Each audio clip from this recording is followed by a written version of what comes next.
You are listening to the Bat Flip Podcast, a baseball podcast from Belly Up Sports and the Belly Up Podcast Network. Here are your hosts, Damian and Matt. Welcome back, everyone, to the Bat Flip Podcast. My name is Damian, here with my co-host, Matt. How you doing, Matt? Pretty good. How are you doing? I'm doing all right. Just, at the holidays, just having Christmas Yeah. this week and then coming up on New Year's. Sorry that we didn't have an episode last week. We were both kind of busy, just kind of prepping for the holidays, and I have some housework going on here, so it's kind of loud and wouldn't have been made for a good podcast on my Probably, side, at least. probably so. Um, And yeah, I hope you had a Merry Christmas and can't wait to get this year over with. I'm telling you. yeah, and hopefully 2020 does not transfer into 2021 because You're right I about am that. over. I'm over about this year because just kind of breaking into our first part of the news. Another tragic day for Major League Baseball is that we had our seventh Hall of Famer pass away. Um, Actually, we learned about it this morning, and that is Phil Niekro at the age of 81 after battling cancer. An absolute legend in the game. He's best known for being a knuckleball pitcher. His nickname was Nuxie.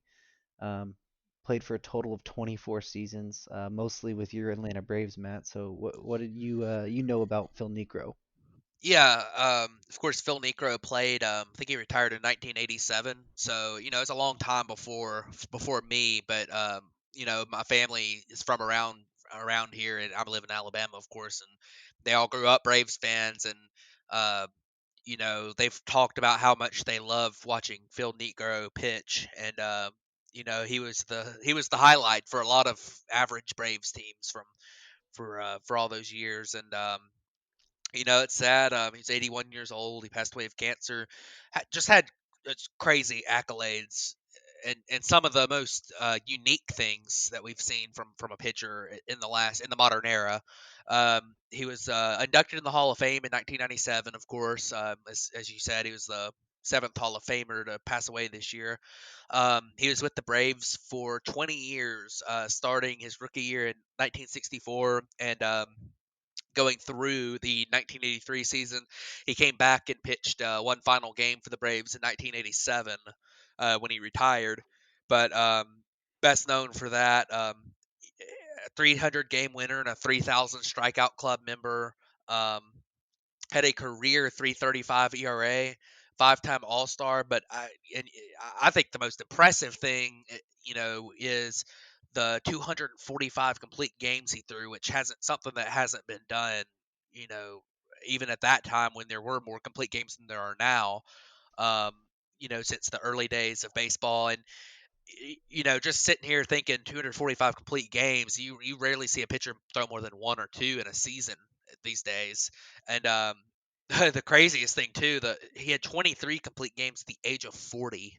So you think most pitchers are retiring by the age of 40 nowadays, and he had 23 complete games at the age of 40 and led the majors in innings pitched. So, I hope prayers for his family, of course, and you know it sucks to hear about that. Yeah, absolutely. I mean, he had that 3-year stretch from 77, 78, and 79, with 79 being that age 40 season you were talking about, that he threw 22 complete games, 20, 22, and then 23 complete games. Led the majors in those 3 years in innings pitched, which nowadays you could think of, we hear about the guys who are able to go 200 innings, and if 200 innings pitched, that's a big accomplishment nowadays, and it's looked at as like a bar that you want your top guys to be able to reach. And he pitched the low of those 3 years was 330 innings. So you just think about that. At the age of 40, he threw 342 innings. That's just absolutely Y- astonishing. Yeah, He pitched through age 48, really. yeah, and to add to that, one more point is a lot of people will talk about how the fact that he's a knuckleballer helped him do that, and while of course that's true, I mean you still don't see knuckleballers able to throw 330 innings these days. I mean, No, you look at like R.A. Dickey a few years ago, when he won the Cy Young. I mean, there obviously he was able to do it, at age 40, like Phil Niekro, but um, the fact that 330 innings is just a crazy number. I mean, there people talk about nowadays when you have a pitcher throw 230 innings, how it's going to affect them for the next 2 years, how they've thrown too much. I mean, and obviously it didn't affect Phil Niekro too much. So, Yeah, um, I mean, you look yeah. at that year where Ari Dickey did win that Cy Young. He only pitched 233 innings. So I mean, still talking about Oh another yeah, 100 innings on top exactly, of that. So it's just an absolute. He was an absolute stud on the mound. And absolutely. it's a very tragic. Even at the age of 81, still gone too soon. In this horrible, horrible year that we've had. Yep. Um, but jumping on to our next little piece of news, it's been a really slow week after the winter meetings this past couple weeks, really. But this one little trade that we had to happen was the first baseman Josh Bell from the Pittsburgh Pirates got traded to the Washington Nationals for two pitching prospects by the name of Will Crowe and Eddie Yean. Josh Bell had a fantastic beginning half or first half of the 2019 season. Was an All-Star. I believe he was an All-Star that year, wasn't he? I'm not Um, 100% he sure if might he was not an have been. all-star. Might not have been. But he had all-star stats the first half of that Oh, year. absolutely. And then, since then he's kind of tailed off and he's just been an average major league hitter. His power really went down after that half the season. His defense is really, really bad. He's the guy that very much needs the DH in the National League. This year, even was the shortened season of 57 games, his strikeout rate really jumped. I mean, it was 26.5%, and his walk rate plummeted to under 10%. Um, so this is a guy who, you know, really, really struggled this last year. So maybe the move to Washington helps him out a little bit. Maybe getting on a team that might win a little bit more than the Pirates will. But I mean, they didn't really give up too much with these two prospects. Yeah, I mean Josh Bell to continue what you were saying on him. I looked up, he was an all-star in 2019. He hit over 300 and had 27 home runs in the first half of 2019. In the second half, he hit 233 with 10 home runs. So, you know, he was he's had one in his career. He's obviously for that season.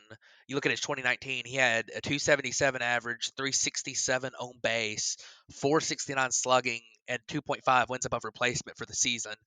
That led to 135 WRC plus, 37 home runs for the season. He had a really good season as a whole, um, even if it was propped up by a really good first half. But I mean, like you said, this year minus zero point 0.4 wins above replacement. I mean, he's not a career 3.5 wins above replacement player. I mean, he's a guy who, and that's in like 5 or 6 years in the big leagues. I mean, I think it might be a little bit of a, hey, we're going to go ahead and get this guy, and maybe when the DH comes in, he would be good for that role. Um, but you look at the prospects that came over, a couple of decent prospects.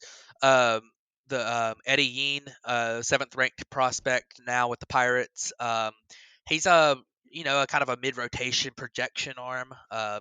Pretty good, all above average for three pitches, fastball, slider, changeup. Um, Decent command. Future looking at. He's a low minors guy. I think you said he was 19, right? Yeah. Yeah, he's just 19 years old. I mean, you never know how one of those arms might turn out. And Will Crowe, he's a little bit more. He's been around a little bit longer. He's actually going to be the number 4 prospect for the Pirates. Um, he pitched in 2019, 95 innings in Double A with a 3.87 ERA, and his peripheral numbers actually were a little bit better than that. And he rose up prospect boards. He was a second round pick out of South Carolina, I believe, in 2017. So he's got a pretty good prospect pedigree. He has struggled in AAA after a call up in 2019, and then he had a very very brief cup of coffee in the big leagues this year, where he didn't really pitch all that well, but the Nationals brought up a lot of guys this year in their rotation because of injuries that were, not really ready for it. So, and I believe Will Crowe was one of them. So we'll see. He might end up, he might end up panning out. He's kind of similar, kind of a mid-rotation projection. Um, you know, Kind of all above average pitches, probably 55 grade pitches across the board. I think he has 4 pitches and decent command projection. So we'll see what ends up happening there. But I think it's a good trade for the Pirates. They got 2 legit prospects back for a guy who is kind of hit or miss player that, if he has a really good season, he's a decent regular, but with his defense and everything, I don't know if he's a long-term solution for the Pirates. So, Well, yeah, and you kind of capitalize on, before if he has another bad season this next year, then his value is just going to tank even more. Maybe absolutely. some guys are looking like he could be, bad, 2019 kind of half the year, maybe slowing down a little bit of fatigue, and then 2020 you can just put up as the COVID year and all this stuff. So, and with Josh Bell, I mean, you look at it, he's already 28. Is he really going to be there in his prime when the Pirates are ready to complete or to compete next time? When you get two young pitchers where Will Crow's 26, he could still be, solid at the time you're trying to get a turnaround, and then Eddie Yane is going to be like one of your young guys during the beginning of that kind of turnaround period, because Yeah, with for him only sure. being 19. So this is Ben Charrington. I mean, this is a solid trade Yeah, for and you have him. to remember, Josh Bell is a free agent in 2023, so he's got 2 years of control left. So it's not a Yeah, one year thing. So yeah. Overall, need to solid mention trade. that. Um, Yeah, so we'll see how. I mean, neither of these teams we plan on really being competitors this next season. So yeah. just kind of I think a kind of minor Yeah, I think trade. the Nationals want to be, but I don't know if they're going to be able to do that because Right. the NL East is really good, and Yeah. eh, they have a lot of holes. So Yep. So our next one is 28-year-old Kohei Arihara. We talked about him before. He was posted from Japan, and those postings have 30-day limits. So his limit was actually, I believe, the day after Christmas. I believe it was yesterday as we're recording this. But he ended up signing a 2-year deal with the Texas Rangers for 6.2 million. It was the Texas Rangers, the Boston Red Sox, and I believe the San Diego Padres were the last three teams in on him. Um, he's 28 from Hiroshima, Japan. Throws 7 pitches. He has a four seam, a two seam, a splitter, a slider, a cutter, a changeup, and a curveball that he all throws regularly for strikes. He's been he can touch up to 95, and he's got comped to Kyle Hendricks and Kenta Maeda as far as their command wise. Very solid and able to hit his spot very routinely. John Daniels, who's the Texas baseball player or baseball operations president, said that he looks at them as a young, durable starting pitcher. That there is the 7 strikes and that there's additional opportunities for him to continue to improve. And what stood out was that Arhara was really curious on how this team was going to be able to help him develop all 7 pitches and how he can develop more as a pitcher. And to be able to go longer into games is something that he's not really done, much of. Whereas as far as major league standards wise, in 2020 he had 132 innings, which was second in Japan, 3 complete games, which was first, and he had a 3.46 ERA. And like we've said, Japan is it's kind of like the AAA, right in between the AAA and major leagues. So to those stats, I mean, he profiles as a 3 or 4 middle to back of the rotation starter on a solid team. But for the Rangers, who we talked about are in that rebuild process, trading Lance Lynn, he's going to be one of their aces or one of their top of the rotation starters. So nice solid pickup. It's a guy who's very durable, not too much money, very cheap, and it'll be interesting to see how he transitions over. yeah, I agree with you 100%. He seems to me like a guy who maybe it's hard to call him, but he seems like your typical come over from Japan pitcher, kind of like your your Yu Darvish or Kenta Maeda or uh, Masahiro Tanaka. Not that he's as good as those guys, but he's a similar style of pitcher. He throws decently hard, you know maybe not throwing upper 90s, but he's in the low to mid 90s, and throws a lot of pitches, and that's kind of the big thing that you see from a lot of those guys coming over from Japan, throwing 4, 5, 6, 7 pitches. Instead of just perfecting three, they can kind of do a little bit of everything. So I like the move for the Rangers, of course. I mean, if you're not putting up a long term financial commitment and you get a guy who has some potential that maybe you can hit on something, then I mean, if you're a rebuilding team, go for it. I think that's exactly what the Rangers have done here. So I like it. Absolutely. So our next move we had happen was that the Dodgers signed relief pitcher Tommy Kahnle to a 2-year, $5.25 million deal. Little interesting thing that they did, I'd never seen this, I just popped it out to Matt, was that the signing bonus is for 500 and I think 550,000, but instead of doing it as in one full bulk, 550,000, they broke it up to 275 each year. It's a little nugget I've never seen on a contract before, so that's pretty interesting. But Canely is rehabbing for Tommy John. He underwent Tommy John in August, so he's most likely to not pitch at all this year, which shows that he's going to get 750,000 this year. And he's supposed to get 345 or 3.45 million in 2022.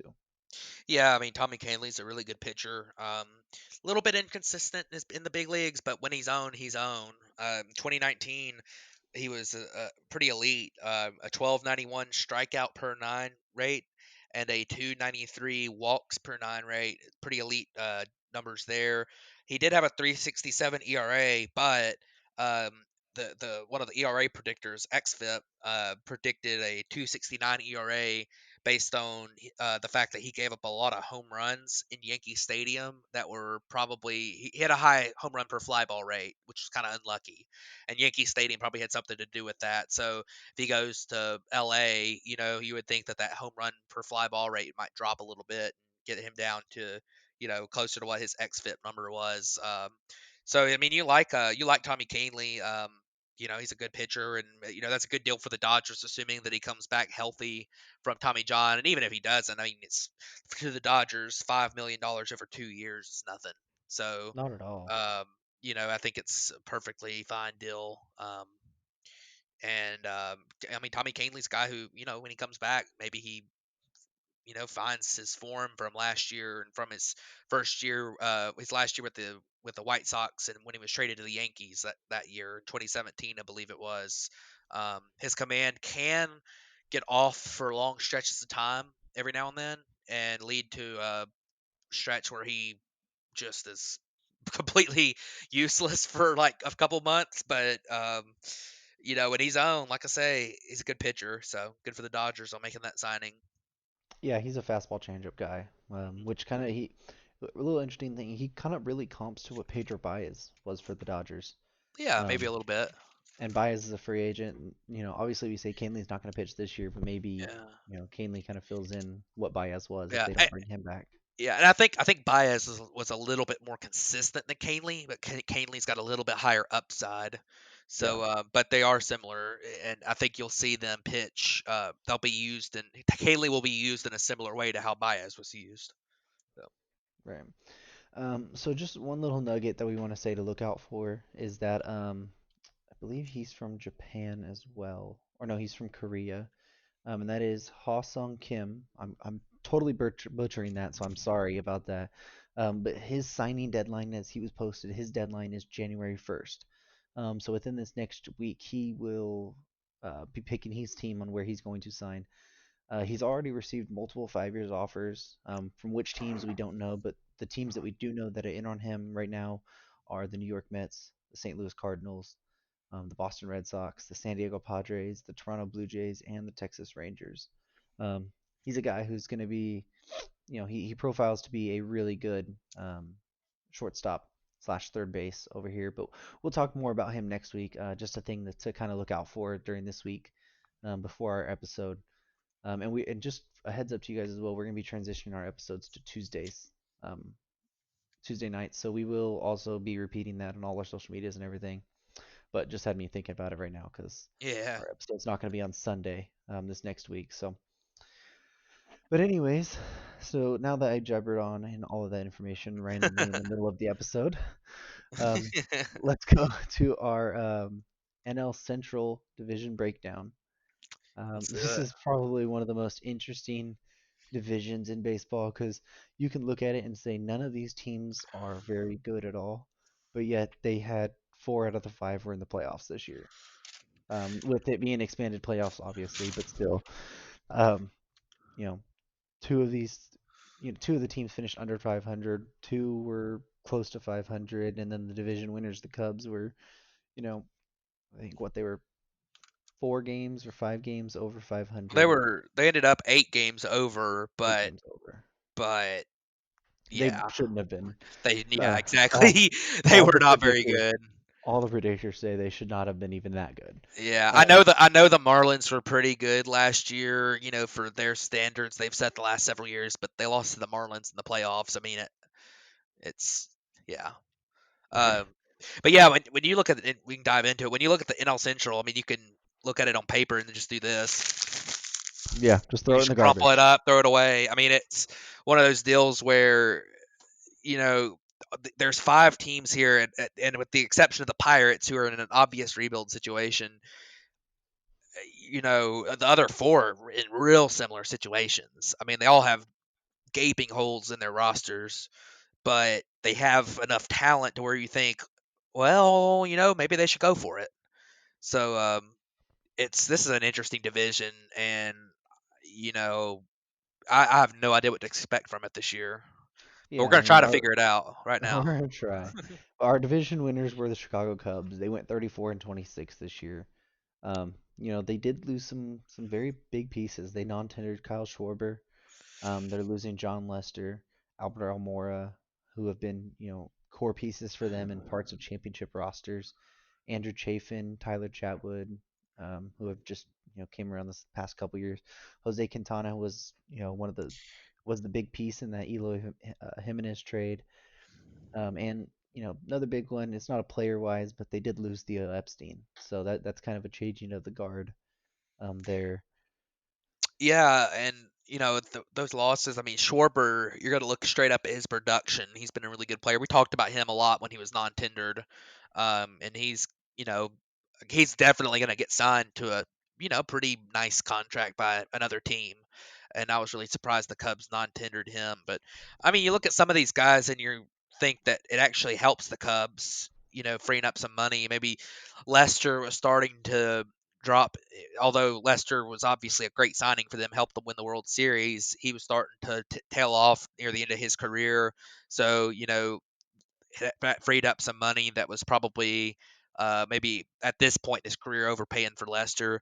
And then you look at Chatwood, who was a disaster of a signing before they signed him, and I never understood paying $13 million a year to Tyler Chatwood, who led the league in walks like 3 years in a row or something. So that was really a dumb signing uh, by Theo. Theo Epstein down the stretch made some pretty not great moves. I mean, the Quintana trade was pretty bad too. I mean, you look at Eloy Jimenez is one of the key pieces, the young White Sox. Plus, Dylan Cease was in that trade too, who is a pretty good prospect for them that's made it to the big leagues this year. So, but these are all things that have happened in the past. So you just look at this and look at guys they lost, and I really think the only one that hurts them a ton loss wise is Schwarber. So Yeah, Schwarber's the big loss. I mean, Lester's it's more of a, he's still solid. He has the respect, but I think more of a clubhouse type yeah, guy. Um, they were paying him a you lot of money to be a clubhouse, and no, yeah, I mean, yeah, I when mean, he signed that contract though, I mean, it's absolutely deserved. He's in the tail end. This yeah, happens all the time on big free agent contracts. The guy gets signed at the time, and you're gonna regret the last year or two of that deal. Um, but even in the community in the city of Chicago, he still does stuff routinely. I'm seeing the Cubs post things about it, so I wouldn't be too particularly shocked to see John Lester go back. Um, but speaking of just kind of what their core is now, Anthony Rizzo, Chris Bryant, Javi Baez, um, those guys have been their main core for the time when they were winning the World Series. All of these guys are free agents this next upcoming season. You yeah, got Kyle Hendricks, who's a core piece for them. Yu Darvish, who he's had a resurgence these past couple years, but he's also 34. You have William Contreras. Almost gonna say the Braves catcher, but no Wilson Contreras. But who's also another solid piece for them. Who he's been mentioned in trade rumors as well. yeah. And I think Wilson Contreras is a free agent. Not this coming up off season, but the year after. So I think he's got 2 years left of control. Cause he came up the year after Bryant and Yeah, I guess Javi Baez Baez. too. But yeah, so he he'll be on they'll be on the lookout for him somewhat soon. Well, what do you have for their team needs? Yeah, well, there's two different ways you can look at it. If the Cubs, they're at a crossroads, like you said, Bryant, Rizzo, Baez, free agents at the end of this year. Um, you look at if they're going to go for it one more time with this current core, and also Darvish and Hendricks being pretty big pieces for them too. You look at it, and if they're going to go for it, they have a black hole at second base, and it has been for a while. I mean, ever since Ben Zobrist left, I mean it's they've had like Daniel Descalso played there a while, Kipnis played there a while. They thought they might have an answer in Nico Horner, coming up as a rookie, but he seems like he's still trying to figure it out. So they need a second baseman, and then they need an outfielder. They need to replace Kyle Schwarber, and Almora played a lot last year, so they got Hayward out there, and I mean, preferably you'd want a center fielder because I think they've been playing Ian Happ in center field most of the time, but I mean, he's not. He would be better suited for a corner. We'll put it that way. So, the Cubs maybe look at if they want to spend a lot of money, they freed up a lot of money in the offseason. So maybe look at George Springer or DJ LeMahieu to figure out the second base or outfield. But there's also the bullpen last year was completely horrendous. I mean, it was one of the worst bullpens in baseball, and they lost their best bullpen arm at Jeremy Jeffress. So, I mean, they have literally, except for a couple guys who have the potential to pitch out of the pen this coming up year, um, they don't really have that much there. So, um, they got a lot of holes to fill. But if you're the Cubs and you look at the future, if you're gonna stick with a Rizzo, Bryant, or Baez, you're gonna want to extend one of them this offseason. I mean, you need to, because they're all free agents, and when it comes down to free agency, it's gonna be hard to bring them back. Um, and I think the Cubs probably will extend Rizzo at some point because he's one of their cornerstones even before all these other guys got there. But we'll see. But if you're not going to go for it this year and you're worried about those impending free agents, then you need to trade a couple of them because you don't want to get stuck in a situation where you've got all your key players that could really help you kick off a rebuild just walk for nothing after this season. So you need to maybe extend one, trade one, and hold on to one. I mean, it's kind of what I'm thinking, and not only to mention the fact that Contreras and Hap aren't too far off from free agency as well. They're a couple years away, so um, maybe extend one of those guys as well, and then but it's a crossroads. The Cubs are looking to me a little bit like the end of the Royals run, where Hmm. if they're going to go for it, they need to go for it. They need to go get DJ LeMahieu and say, "Screw it, we're going to do it one more time." We've got a team that just has a couple holes that we could win the World Series this year if we fill these couple holes. But if you're not, then you just blow it up now. You can't just stand pat. If you stand pat and you're the Cubs, then you're just going to lose your key players and they're going to walk and you're going to be stuck with nothing left. So, Right, which I um, think that's why you've heard Chris Bryant's name really come up in trade rumors. I think he's the least likely to probably be extended from that core. I think Rizzo, like you said, he's a little bit older than these guys, but he's also, kind of that core piece for that not only that team but that city and that fan base. They really look at Rizzo as the leader of this team. And then Baez is he's he's up and down, but I just think that Bryant is the guy that's most likely to be traded from yeah. that. Um, but like you said, they just need to figure out what they're gonna do in the future. Yeah. Are you And gonna if you go for it, or are you gonna blow it up? Yeah, and if you look at Rizzo too, he's a guy that with his batted ball profile and everything, he should age fairly well. Coming up into his upper 30s. So I think he will probably be somebody that if you sign him to a decent contract, not anything huge, but he's going to require some money. He's Anthony Rizzo. Right. That I don't think you'll regret it too much. I think he's probably the safest bet to get an extension here. But like you said, Baez is definitely not a guy who's going to age well with his skill set.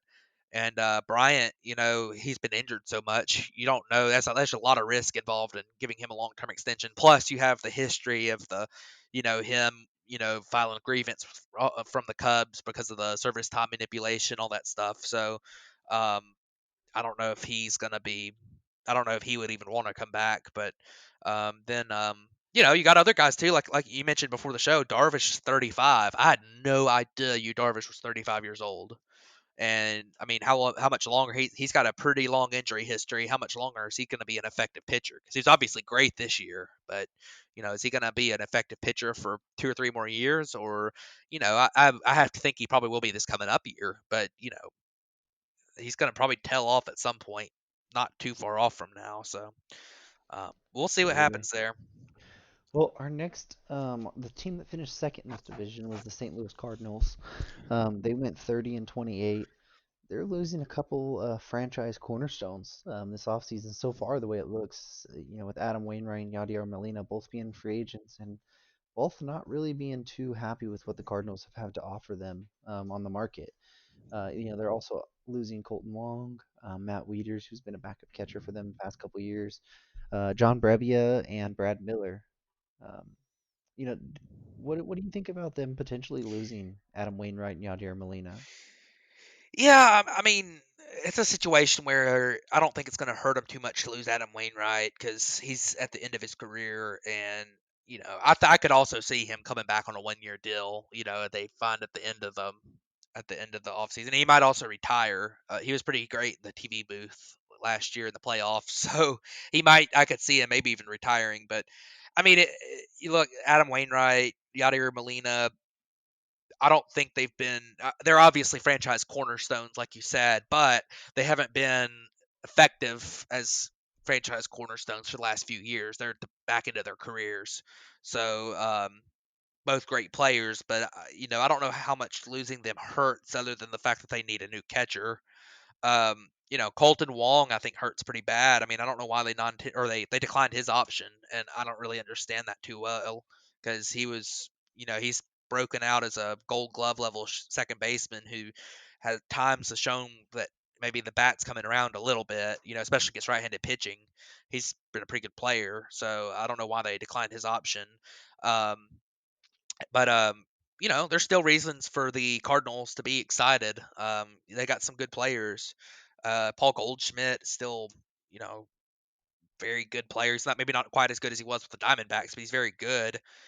Jack Flaherty has been, a very solid pitcher, especially in 2019. 2020, maybe not quite as good, but he was still good. Paul DeYoung's a really solid shortstop.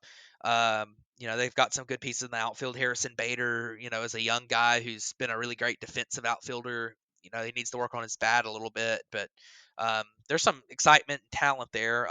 Can't forget Dylan Carlson as well, the young outfielder. He came in and played really well for them down the stretch, as a rookie.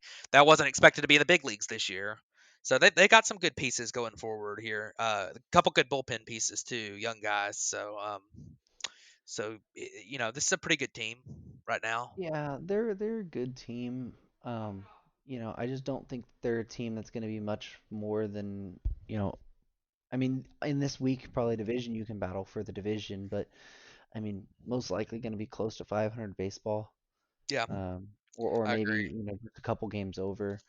None of these teams in this division really strike fear into many teams in the National League. They're going to be teams that are going to be solid, but are they going to be great?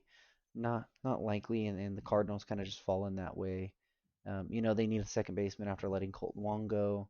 You can use a third baseman because Matt Carpenter really just isn't your guy anymore over there. You can use a catcher if you use Yadier Molina, or if you lose him, I should say. Also losing Matt Wieters, so that's your two catchers that were up in your major league roster this last year. Um, you don't really have much of a prospect. I mean, I think you have Andrew Kisner, but they did trade Carson Kelly in that deal for Paul Goldschmidt a couple years ago, who was considered their Yeah, top catching prospect at the time. And then they can use pitching. I mean, we talked about Jack Flaherty, but what else do they really have behind him?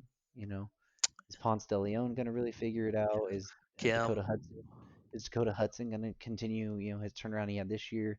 Kim, I mean, was what I think he He's was kind of a 31 this yeah. past I mean, year. he's a mid rotation at best. Yeah, Alex Reyes. I mean, is he ever going to be healthy? I mean, they have the legitimate question marks around the starting pitching staff outside of Jack Flaherty. So, but let's go ahead and jump Yeah. to our next team, Well, which is I was the going to mention Good.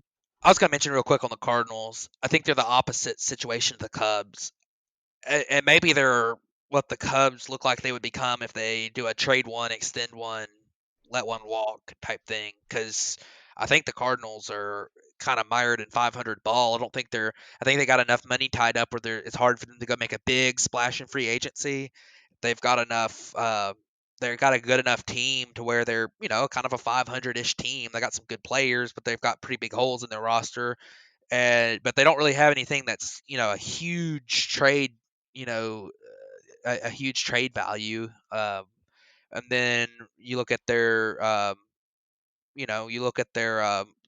draft picks. I mean, it's not like they're tanking and gonna get some number one draft picks. They're just kind of a middle of the road team that you could see them winning this week division maybe, but just because the division's weak, I don't think they're really a World Series contender at all. So Right.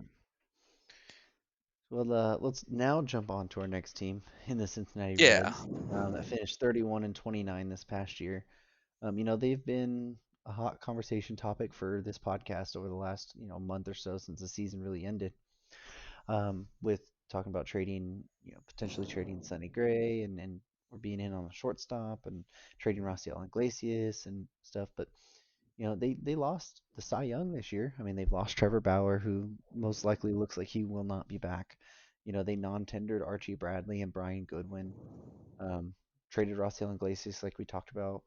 Lost another rotation member in Anthony DeSclafani, who's already signed with the Giants. Lost their starting shortstop from this year, Freddie Galvis. This is a team that just, I mean, another one of those that, I mean, they have some pieces. They got a couple solid core pieces, but just a lot more question marks than, you know, some other teams going around.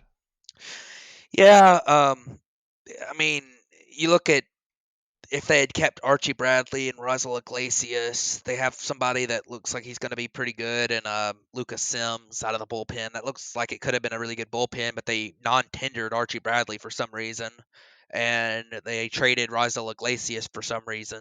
So I didn't really understand those two moves all that much. They could have still had a pretty good rotation because they have Luis Castillo, who I think is one of the best pitchers in the National League.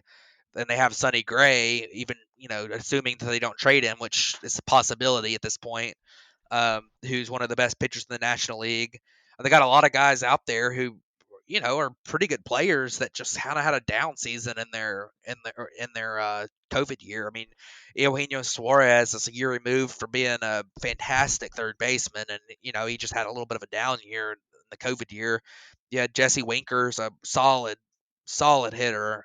He's not the best defensive player, but you throw him in a corner.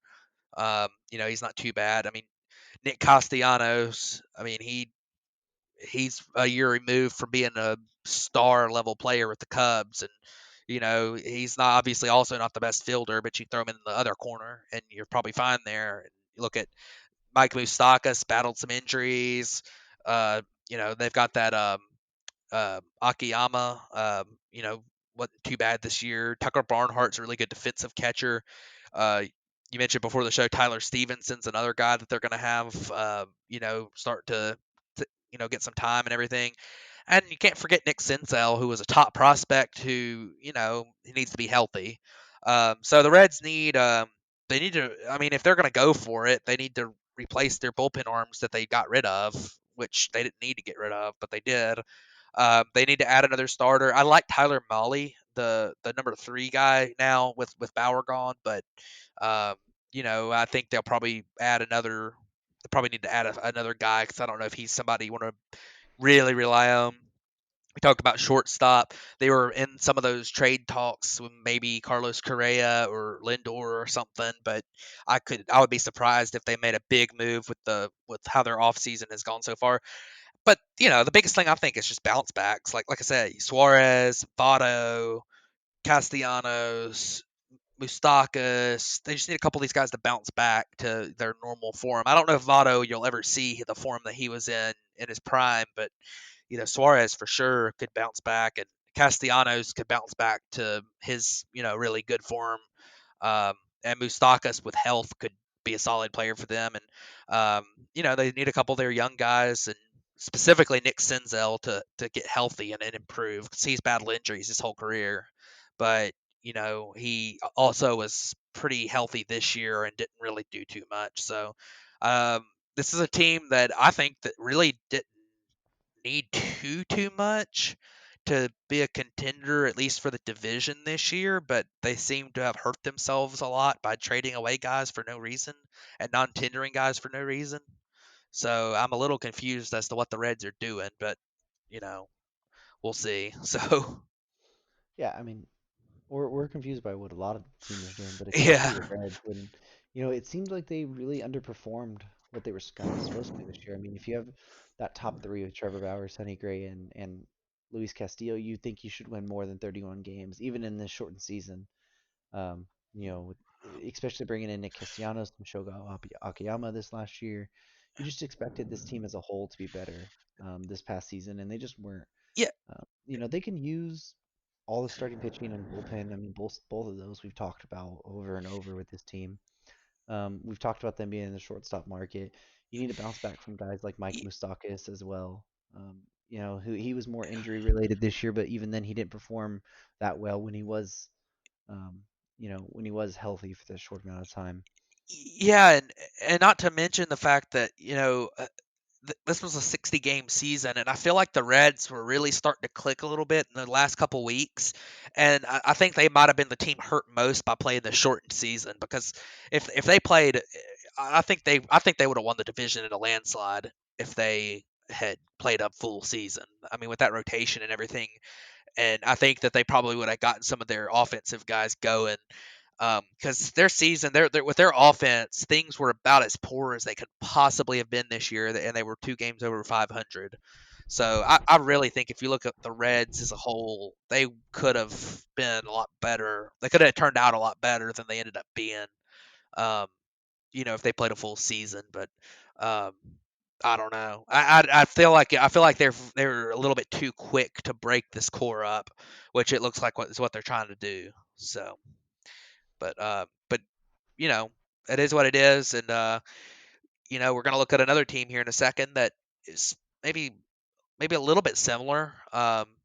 Maybe they're a little bit more like the Cardinals. I don't know. The Brewers went 29 and 31. They did make the playoffs with a losing record with the expanded playoffs, but they lost in the wild card round to the Dodgers, and it wasn't pretty. So, well, it might have been pretty for Damien, but it wasn't pretty for most of us who were pretty not caring which team won. Um, so yeah, who did they lose, Damien? They really didn't lose much. Ryan Braun is the biggest name who's been a franchise cornerstone for them the past couple years, but even his production's tailed off from what his you can put in air quotes MVP type season was. You can say whatever you want about that. That kept got robbed. But Brett Anderson, Alex Claudio, Eric Sogard, Jed Jerko, none of those guys you're gonna look. I mean, they've all been guys who've been pretty bad teams throughout their career, just not not major league, regular players, and they were playing major league regular minutes or not minutes, innings for these guys for this team. So Alex Claudio's already he got signed with the Angels, I believe. But none of these guys you'll expect to see on major league deals. Maybe Brett Anderson gets one with like a bad team like the Mariners or something. But most likely you're going to see these guys on minor league deals. And if Ryan Braun, if he even comes back to play, he might retire as well. But it just not a team that, I mean, they didn't lose much talent over there. Their core is pretty well intact. They just have to build around that. They have Christian Yelich, who's one of the best players in baseball and an MVP. Brandon Woodruff and Corbin Burns, who both looked like Cy Young candidates this year at times. Lorenzo Cain, who's been a champion before and just solid. I mean, he's in his second stint with Milwaukee, but he's not the player he once was, but he's still a solid major league player and especially a clubhouse guy, a veteran for that team, so he can show them how to win. You got Josh Hader, who's dominant, lights out of the bullpen. Put Devin Williams right along with him, and you have one of the best duos of any bullpens in the major league. And then you got Keston Hira, who's another young guy, more fit for the DH, but will most likely have to play second base this year because we're not expecting the DH in the National League. But uh, they got to figure out what they can do with this rotation. behind Burns and Woodruff, and just get some other guys, maybe another outfielder and some middle infielders to help this team really, really push to what they can achieve. Yeah, I mean the Brewers are a team that has. I think Woodruff and Burns going into this coming up year might be the best duo of starting pitchers in the National League. I mean, you know, Mm, it, you could make an argument for it because they were both mm. extremely good this past year. Both of them were. You Um, still have to say Kershaw, Walker, Bueller. Just saying. I, but I mean, they were both Mm, Walker Bueller and Kershaw are both really good, but I don't mm, know. Woodruff and Burns were both, if they mm-hmm, played full seasons and didn't get injured, were right up there. Um, but Yelich needs to bounce back. Obviously, he had probably the worst year of his career this past year. Um, and they got two good pieces in their bullpen, and they got a couple other pieces in their lineup, and they just they need to add a little bit to their lineup though, and their starting pitching. They need one more starting pitcher to be a consistent starting pitcher. Be there every 5 days because right now they've really only got two guys. So they need to just add one. Bullpen arms, they could add one or two kind of depth bullpen arms, I think. Uh, but they need another big hitter. I mean, they got first baseman, third baseman, like you mentioned, outfielder replace Braun. They need something, and I think the biggest thing for their offense is going to be for Hira to develop because his rookie year he was really good, but he also had a really high strikeout rate and a high BABIP that seemed to mean that he might fall off a little bit, and then he did fall off. And I think his numbers got worse this year just in the way he was hitting the ball too. So, he needs to develop a little bit. He's got obvious talent. I like him. I think he's going to be a good player. But they need to develop him. And, this is a team that has the top end talent to compete with most teams in the National League. I don't know if they're quite as talented as the Braves, Dodgers, you know maybe the Mets if they make a couple of these big signings that people are talking about them trying to make. I mean, but I definitely think they have the best top end talent of anybody in this division, depending on what the Cubs do with their guys. But they really have no depth behind their top 5 or 6 players. Like they've got like 5 really good players, and they have nobody else. So um, that's what scares you about the Brewers. But this could be a scary team if they just add a couple more pieces, and we'll see if they are able to do that this offseason. They've been a pretty aggressive team over the past few years. yeah, I mean they have been, and it's gonna be interesting to see if maybe if this year hurt their financial capabilities at all. Yep, Um, that's but 100% but true but as they're well.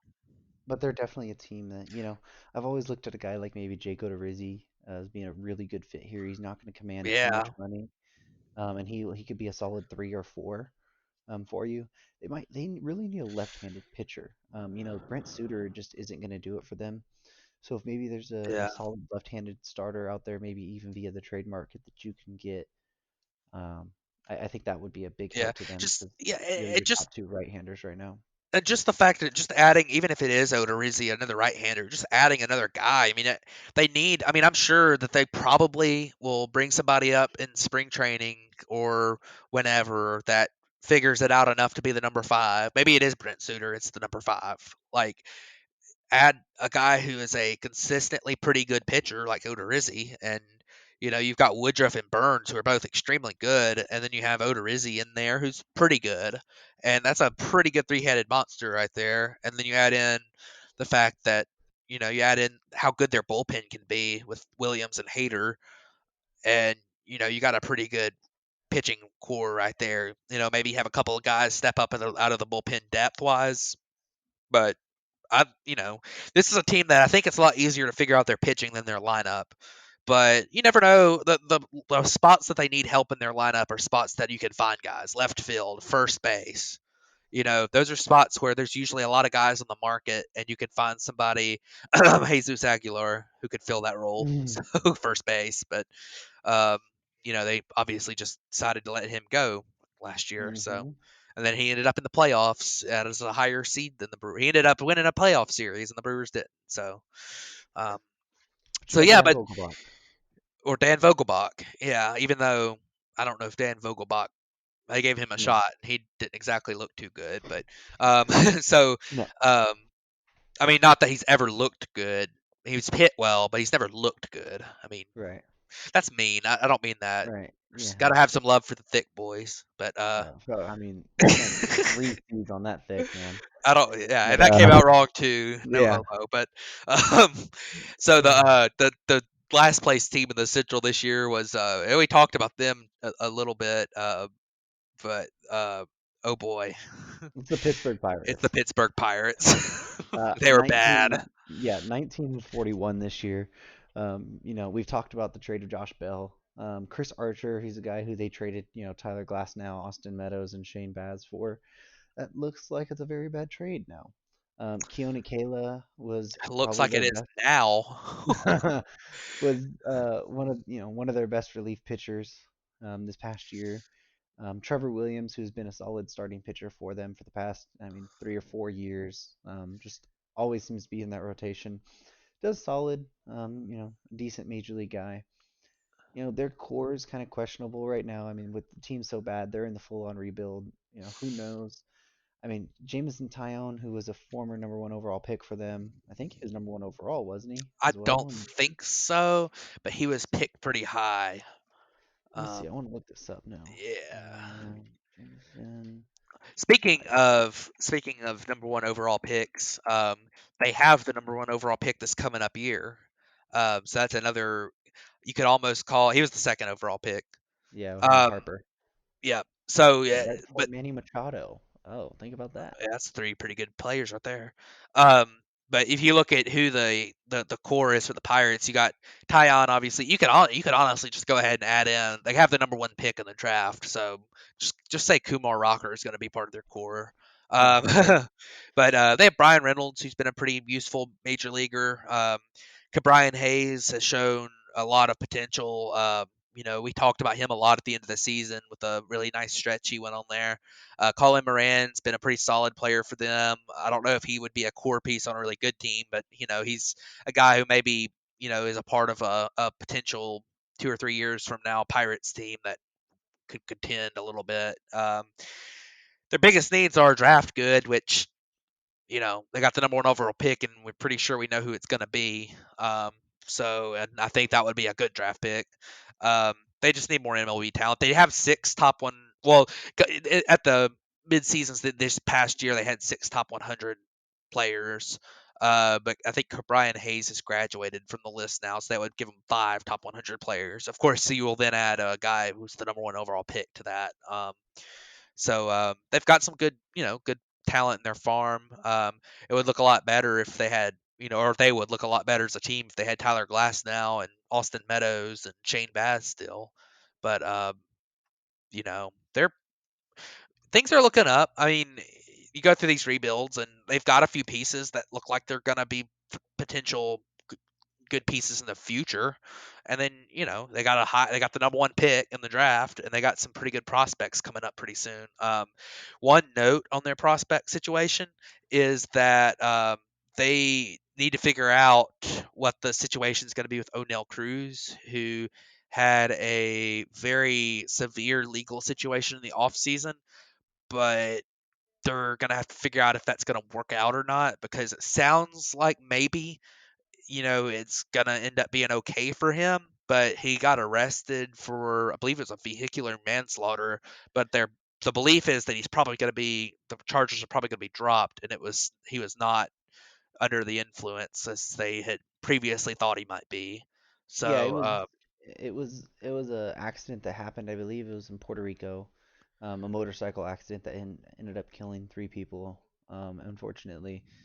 And they thought at the time that he was under the influence of alcohol or drugs, but that's come out that that's not technically the case, and that when his hearing happened, no charges were filed against him and no charges were brought against him. Um, so Ben Cherington has said that it seems like a non-issue right now, and that was, I mean, that was back in October, yeah, November, and we haven't a heard couple months anything else ago. since. So, it looks. I mean, we don't want to say it looks good for him because it was still a tragedy that happened and three people still did lose their lives. But you know, it doesn't look like he'll be facing any legal issues coming going forward because of that accident. Right. So we'll see what turns out, but that is one thing because he is a top 30 prospect in on a lot of lists. So for not for the Pirates but for baseball overall. So that's a pretty big piece for a rebuilding team, and that's an unfortunate situation. We'll have to see what the resolution to that is going forward. Which it sounds like maybe it was an accident. It was he wasn't doing anything wrong. It's still a tragedy, obviously, but if I hope that he wasn't doing anything wrong. But we'll see what the resolution of that is. That's a pretty big piece for them. It's hard. I hate putting that into just how it Yeah, works out in baseball terms, but you know that's kind of what we're talking it's about right now. yeah. So I mean, it's something that has to be said. We don't want to yeah, say it, but it's something that has to be yeah, brought up as to why. Because so if he does face that, that's yeah, obviously going to hinder the Pirates, and they've yeah. already faced enough legal issues. That one we're not going to talk Yeah, about yeah. at Well, they've all. had some real legal issues with Yeah. a couple other So, guys. So Felipe Vasquez and uh, the shortstop they had. What's his name? Young Ho Kim or Yeah, something. yeah, yeah. I don't think it's Young Ho Okay. like the Falcons kicker, but um, but yeah. So Who is it? You got me wondering now. it wasn't Young Ho. It was something Um, else. Um, Something. oh man, it's driving me Oh man. crazy. Oh, dude, it's driving me crazy too. We're gonna find this out, and we're not gonna Kong, Jung cut Ho Kong. Young Ho Kong. That I Yep. know it was Young Ho something. It's Jung Ho. Jung Ho. Young It was Ho pronounced. It Kong. was pronounced Jung Ho, not Young Ho. Young Ho's the Falcons kicker. Jung Ho's the Young. drunk. No, that's Jung Young Ho's the Wei. drunk. It's Well, Young Wei Koo. I pronounce it Young Ho because that's how it's spelled, and it's Yeah. funny. So, but no, the Jung Ho Kong was the guy. He actually played in 2019 for them, but he's the drunk driver that is actually a drunk driver. So Yeah. several times, but anyways, I believe that's gonna wrap it up for us today. Yeah, that's So pretty much the last of our episode. yeah, It was a jam-packed one we've had, for a couple weeks, kind of with the slow moving thing, but still with this division breakdown. So hopefully, the market picks up in this next couple weeks. We know at least we'll have one signing, coming up this on next episode. Hopefully, we have, one of the bigger free agents. I mean, we're still waiting on, our top 15 guys that we decided yeah, on. We're still waiting on one of those to sign even. Um, but it seems like it's just a slow moving market. If yeah, if you listen to what Rachel Luba says, which is Trevor Bauer's agent, she says it's just every month it seems like it's the month before. So she's saying like, most of the deals used to happen in like November or December. Well, that's now January and February. Like, yeah. so January is the new November and February is the new December. Well, especially Um, this year. I mean, with the teams aren't sure yeah. what their revenue is going to look like next year. There's a lot of uncertainty on how quickly things will progress on the pandemic front. So, Well, how much and money's that's out going to have there? so much to do with the revenue this year. Yes, So, and how much money's out there on the market for these players? A lot yeah, of players, you got to kind of feel bad for these players because this is where they go and get their one big payday, and now teams are even more worried about spending money this year. Um, yeah, so we'll see what that is. But we want to again reiterate that our episodes will now be coming out on Tuesday nights. So the next time you guys will get an episode from us will be the 5th of January. That will be the next episode for us. As always, if you guys have any questions or anything you want to follow us a little bit more, our Twitter page is the Batflip Podcast. Mine's the real D-Boy12. Yours is at Matt Arcara, right? yep, that's it. So, So if you guys want to follow us there, any questions, anything, any feedback, we're always open to it. Thank you guys for tuning in to this episode, and we will catch you guys next week. thanks everybody.